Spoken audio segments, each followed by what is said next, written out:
Hey everyone, I just wanted to show a little trick here on how to get these gaskets on this hydraulic cylinder ram. The cylinders are coming off of a LayMor LB25 compact tractor and backhoe, and the ram seals are actually pretty thick, and it's really hard to put them on manually.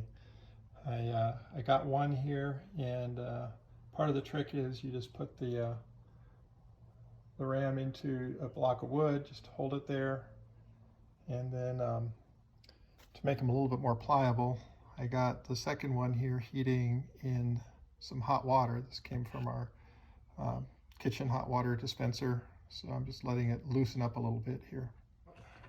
Kind of move fast. Remember, you got to use the flared end on the top. Set it on there. Get yourself a couple large screwdrivers.